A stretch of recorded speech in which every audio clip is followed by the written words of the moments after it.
and the other might go just a little bit too far.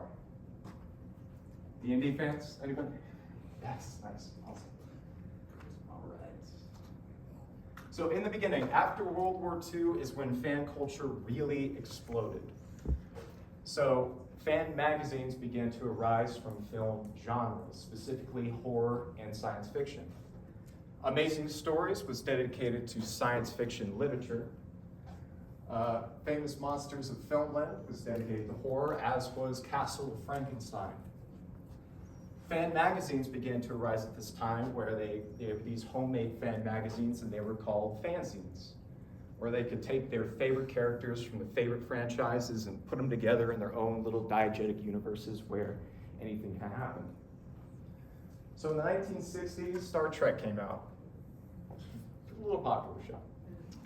So, however, in the 1960s, fans could only watch the show once a week. Then it was canceled, and then in the 1970s, it was brought back for strip syndication.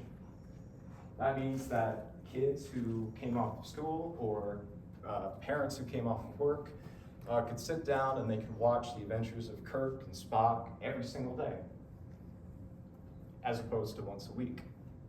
So this led to fan culture kind of blossoming, and this was the first instance of a massive science fiction fandom. So if you were a fan of something in the 1970s and you wanted to collect film and television, you had a very expensive and arduous task ahead of you. So you can only collect 16mm film prints, bulky, that looked like that or that. Or you had grainy video copies that were often bootleg from master tapes, sorry. So, but this all changed with the invention of the VCR in the late 80s. Fans can now collect their favorite film and TV show, but they still had a bit of a problem sometimes. So say if you were an anime fan and you were looking for a very specific season of your favorite show that wasn't like dubbed in French or Spanish or badly edited, you had to kind of go from store to store and really try to look for it. Oftentimes, Blockbuster didn't have what you're looking for, and then DVDs, but now we have streaming. Look. Imagine going back to 1995 and telling a fan, okay, listen, you've got everything you've ever wanted to watch for like $5.99 a month. That's it. Their heads would explode. If you want Star Wars, you got Disney Plus. If you got Star Trek, you got Paramount Plus. If you want Firefly, you have Hulu. Any fans of Firefly? Thank you. If you want Miss Kobayashi's Dragon Maid, you have Crunchyroll. So we have never had it as good as fans today. Oh no, what happened? There we go. Okay, so, yeah, no. One of the reasons that fan culture has increased so exponentially over the past few decades is perhaps due to the changing notion of masculinity in Western culture. So in the 1980s, you had the hard-bodied action hero muscle hunk like Schwarzenegger and Stallone. However, during the same era, science fiction fandoms were considered to be feminizing spaces, spots of failed masculinity. Science fiction male science fiction fans were dubbed nerds and geeks and wimps and dorks. Likewise, women were also stereotyped as being unattractive, overweight, lonely hearts who couldn't get a date with a real man. When in reality, women of all sorts, differently able people, racial minorities, homosexuals, and even muscle hunks belong to a lot of early science fiction fandoms, partly because they felt so welcome, and they still do. So science fiction and fantasy fans celebrate the non-normative, especially when compared to other fandoms like sports. Whereas sports kind of adheres to this rigid structure that's often aggressive and patriarchal and masculine and capitalistic. Anything can happen in science fiction and fantasy, and anyone can join. So fun fact, fans begin to use the derogatory term mundane when referring to non-fans. In Harry Potter, witches and wizards called people who couldn't use magic what? Muggles, a variation of the word mundane. So, what happened to the action muscle hunks of the 1980s? They kind of got parodied in shows like The Expendables, and while we still have figures like Captain America from Marvel, our newer blockbuster heroes tend to be younger and smaller, like Harry Potter and the guy from Twilight and Tom Holland. I know his name's Edward, don't worry. And then Spider-Man and Frodo. So whereas Schwarzenegger and Stallone used their big muscles and their bigger guns to take out the bad guys, our newer, kinder, younger, gentler heroes more often than not use their intelligence and or a magical object to complete their quest. Whereas Stallone and Schwarzenegger single-handedly wrecks hundreds of guys by themselves, our new heroes tend to rely on the help of their friends and allies. It took a village to defeat Voldemort, and it took a little army to help Frodo with the One Ring at Mount Doom. Shipping. Buckle up, guys. So many contemporary fans use the term shipping, which is derived from the word relationship, to describe any fan fiction or fan video or fan art that pairs up their favorite togethers in sexual or romantic or otherwise very intensely emotional ways. So these ships can occur in a single fandom, like with Captain America and Black Widow, I'm sorry, it's not Scarlet. Or they can occur across fandoms, like Doctor Who, pairing up with Kaylee from Firefly. That's my ship, I wrote that one. So, shipping is written to explore the sexual or romantic dimensions of characters who may or may not be overtly romanticized within their own primary text.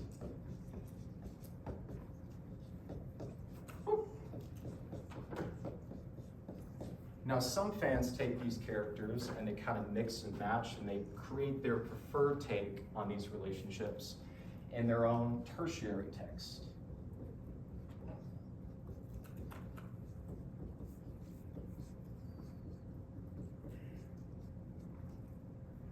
What's next? I forgot. Hold on. So these ideal relationships are often dubbed the one true parent. So broadly, these explicit heterosexual romance relationships are usually designated in fanzines and websites with the mark male and the diacritical / mark female. So for example, you would have Rey, or Kylo Ren / Rey in Star Wars. And in Avatar: The Last Airbender, you would have Zuko / Katara, which is an absolute garbage opinion. That is Aang's girl. No, I respect your opinion, it's okay. So fans also combine these names. So for example, Kylo Ren and Rey would be called Reylo. And then Zuko and Katara would be known as Zutara. So on the other hand, non-sexual stories are called genfic, based on the same characters that are more likely to be written as Kylo and Rey, and Zuko and Katara. These stories are also classified as fluff and curtain pick. This is all in the textbook, folks. So, all right, so that's the end of the lecture. Do any of you guys have any questions for me? Yes, ma'am. For the tertiary text, so it's pretty much like when people write their fanfics, and then also would be like people who do like those edits, whether on TikTok or YouTube, where it's like even if those characters have few scenes, they'll like edit it together to like make this whole their storyline. So that would be also considered That's a good another example. variation. Yeah, in the textbook they say like internet users kind of mix and match their favorite characters in what would be called the tertiary text. So that's it. Do you do that? No. Oh, okay. But I was curious, like that's that. Okay, that's awesome. Yes, sir. Do you ship Raylo? I don't care, honestly. I was on board for Rey in Force Awakens, but then it kind of, so, I love Kylo Ren.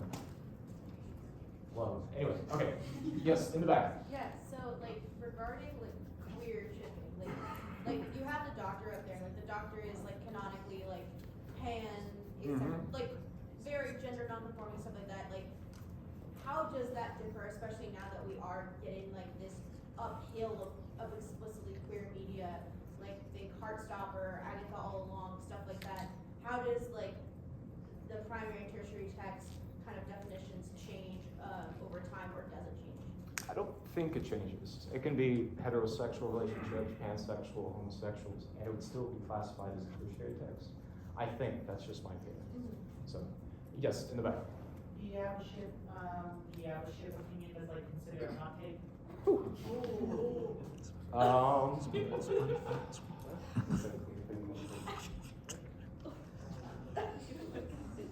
Aang and Toph. Yeah. Or Sokka and Toph. So, yes, sir, in the back.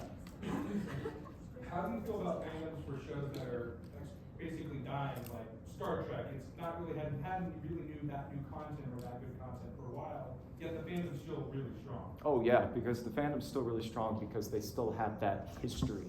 They have 60 years of stuff that they can just latch onto with reruns and conventions. So it might sizzle out for a bit now, but it'll definitely, I assume, bounce back up. Because I'm not a huge fan of Star Trek. I still really like it, but I'm not a Trekkie, as one would say. But yeah, I hope so. Yes? Would you say these ships and whatever, does that include romances and cismances, like just like good friendships, I guess you could say?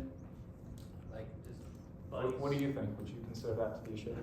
Yeah, like I'm thinking like people that have a couple scenes together and have great chemistry, but they're great on set together or whatever, they're great together. Yeah. And when I see that, either through females or males, or And you or ship even them. like a platonic friendship, I can ship that. Yeah, why not? I mean, it's all not real, but it's very obviously passion for a lot of people. So yeah, absolutely. If it's like a friend, it's like, bro, I wish these guys were friends. Let's ship them together. Why not? Yes, in the back. Yeah, it kind of jumping off of the Star Trek question, like, I know, like, I'm also in the anime fandom, and I was actually talking to some friends. Which anime fandom, specifically, if you have one? So many. But I was talking with a friend recently about One Piece and how One Piece. Yes, One Piece, all the way. I'm not a fan myself, but we're kind of talking about, like, how it's Breaks my heart. integrating over time. Like, stuff like One Piece, Dragon Ball, what have you, they have such a large history, and, like, the people who watch it as kids, they've grown up, and, like, some of them are having kids, and they're kind of introducing them to that. How does that change the fandom, if at all? Like, does, like, the new perspective, like, either Star Trek, anime, what have you, does, like, having kids and having that new generation, like, help to perpetuate that history? Does it change how the fandom works, or is it just kind of a go with the flow thing? That's a very good question. I think it is kind of a go with the flow thing because the parents who introduce their kids to something like Star Trek might have opinions of their own, and they might just kind of like, oh man, Picard's the best. The kid's like, Picard is kind of the best. So it is changing, but I think they still might hold on to their other generation's opinions or ships or tastes or something like that. So yeah, does that answer your question? Yeah. Because it just keeps going. So yes, sir. Where exactly does when I'm thinking specifically of Stranger Things right now with Will and Mike, like their characters, where I feel like it's pretty much all but confirmed that Will has feelings for Mike. Where does that fall in the primary to tertiary, where it's it is so heavily hinted at that it's not a stretch of the imagination for anybody really. If it's in the show and if it's perhaps confirmed by the creators, or if you can see it, like this chemistry that they have, then yeah, I guess that could be part of the primary. Now, if you take that relationship and makes it explicitly, then that would be tertiary text. Does that answer your question? So, in my opinion, yeah, that's part of the primary text if it's confirmed, or if you see it as a viewer and you're like, come on, man, they're totally into each other. All right, yes, ma'am. Sir. Sorry. So I play a lot of video games, and I would say I'm part of multiple video game fandoms. But I feel like that some fandoms kind of drive people away from liking things as well? Yeah. Yeah, there's these, cause like sometimes a few bad apples ruin the bunch, and if they're obsessed to a point, like I'm trying to think of a fandom, then that can definitely. Which one? Undertale. Yeah, or Rick and Morty sometimes. I love Rick and Morty, but the fandom is just kind of like, okay, you have to be having certain IQ to understand it. It's like, yeah, absolutely. I think some very passionate fans can definitely drive those away. But I think, they have their opinions, man. I guess my question is like, how far do you think is too far for a fandom? Death threats? Yeah, death threats. That would definitely be a little bit too far. Going to their house and like, what's her name? George Harris. She snuck into George Harrison's house and like tried to. And Nicolas Cage. These fans don't have to go to their house and try to. All right, so I got time for like maybe 2 more questions. Yes. How do you determine for like cross media? For example, Doctor Who, 60 years they've been with comics and movies outside BBC and stuff like that. How do you determine what would be like counted as and not? I'm sorry, what? Is or isn't considered comic? So your question is if it happens within one universe? No, if it's like cross-platform, if it's like on different forms of media. Oh, that's a great question. Like if it's a comic and then if it's not a. TV show, movie. Well, it depends, I guess, if the creators have, like the creators who made the show had a hand in also doing the comics, like if they were the author of the thing. If it was a separate thing, then, but it might be its own tertiary text, but at the same time it has the label, So, in my opinion, probably primary text if the person who made that relationship or wrote that relationship had a hand in the comic, or the cross-media platform. All right, uno más. Yes. So you have to participate and observe to do audience study in a way. But, Yes, sir. So if you're like not participating in a certain fandom and you're studying that and observing it, wouldn't that be less biased than being a part of it and having your own biases towards it? That's a good question. But if you only observe, then your own biases could get in the way of the study because you're just looking at it as if, you're looking at like a zoo exhibit, not to be insulting. But if you participate, you can kind of have the best, so you understand the fandom a little bit more, and if you observe at the same time, you get the best of both worlds. Whereas if it's too much participation, then they could lose critical distance to it, meaning they get so wrapped up in it. So, I'm sorry, does that answer your question? Yeah. I'm so sorry, guys. Okay, thank you guys so much. This is really